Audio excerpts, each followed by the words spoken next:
Hey everyone, how's it going? Matthew Bailey Media here, and welcome to, I will say, my first real 2026 movie review. Uh, now this is a movie that I saw with my good YouTube friend Matthew Davis Media and my cousin, known as Tyler Bailey, otherwise known as Clutch Money 26 on YouTube. Not sure if he actually posts anything on his channel, but that's what he uses. That's the YouTube channel name he uses when coming into my live streams if I ever do them, or commenting on one of my videos. But we all three of us went to see a movie together.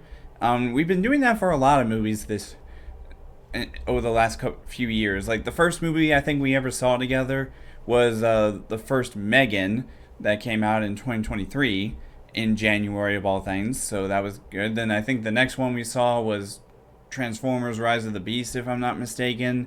Then we saw Borderlands, then we saw Zootopia 2, Megan 2.0, and now with this movie, we are now.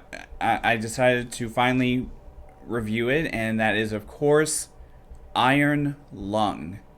Now, for those of you who don't know what this is, I mean, even I was unaware of this at first, but this is actually based off of a video game of the same name, and this is actually directed by iconic YouTuber known simply as Markiplier.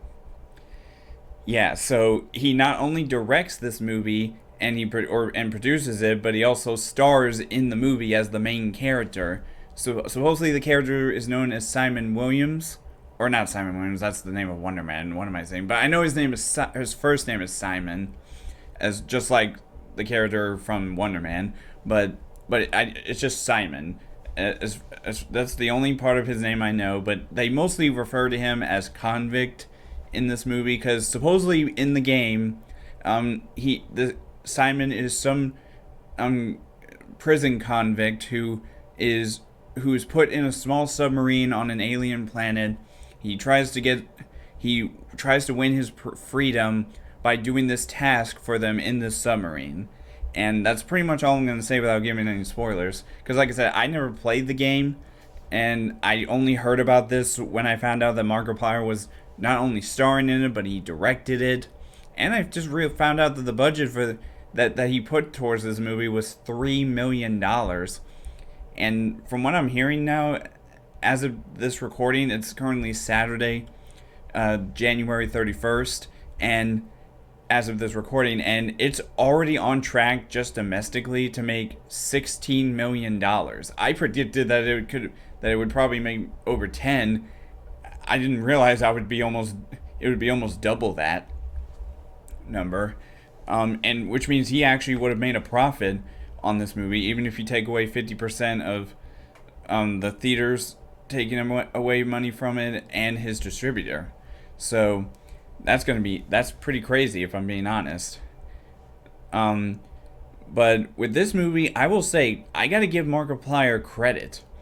I mean, for him to make a movie that mostly stars just him in the role, and he also is the one directing it, he produces it, and he does all the editing of the movie himself. I will say, even the one flaw I kind of had with the movie was that it did seem like it stretched pretty dang long. I mean, the movie was 2 hours and 7 minutes, and to me, it would have fit better as a 90 to 100 minutes. Would have been a lot better. Which if you don't know what that length is, it's an hour and 30 to an hour and 40 minutes. That I think seemed like a more reasonable time amount, but for some reason he put it at over 2 hours when it's really mostly just him in this box for basically the whole movie. But I will say I have to give him credit. This movie, I was pretty surprised at how much of a film this was. I mean, it's supposed to be a horror movie, but which, to be fair, this is only like the third horror movie that I've ever actually seen in the movie theaters.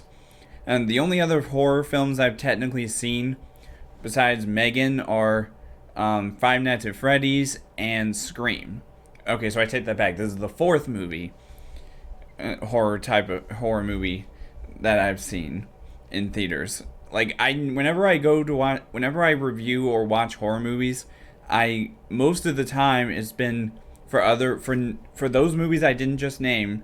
Any other movie that's considered a horror film, I watch it straight from the comfort of my home because then I can, because I'm not too thrilled with jump scares all the time. So, being at home, I can control the volume in case I think a jump scare might pop up. But with this movie, it's a horror film, but there really wasn't any jump scares that kind of got me. So, I will say, Markiplier, he really went through hell to make this movie. It seems like I saw an interview of him on IGN with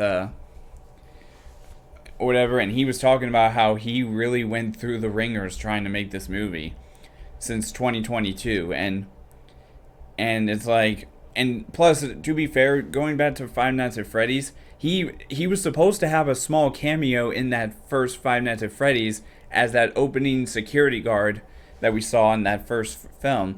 But it turns out he did decline to be in the movie because he was in the middle of making this film. Now, would he have been a good actor in Five Nights at Freddy's if he had that one small cameo? I mean, who knows? But with this movie, it wasn't great. But because, like I said, I never played the game, but it wasn't as bad as I thought it would be. I mean, it still, again, had some flaws like the runtime and stuff. And honestly, I thought it was an okay film. Probably not. It's definitely not going to be on my best films of the year list this year. But just throwing that out there already. But anyways, let me give you my rating of the film. So for my rating of Iron Lung, like I said, gotta give props to Markiplier for managing to make this movie and get it released almost worldwide in theaters. And with how much it's making domestically just in its opening weekend, I'm pretty impressed. But with the few flaws that this movie had, my final ranking for this film is going to be a 3 out of 5. Yep, 3 out of 5. Definitely not my favorite movies to start off with this year, but hopefully some of the other movies I'm planning to see this year, most definitely some of the more summer blockbusters and maybe even near the end of the year blockbusters, will do better than this did. I mean, it's not bad for my first movie of the year. So anyways, that's all for now in this movie review, and as always, I will see all of you guys in the next video.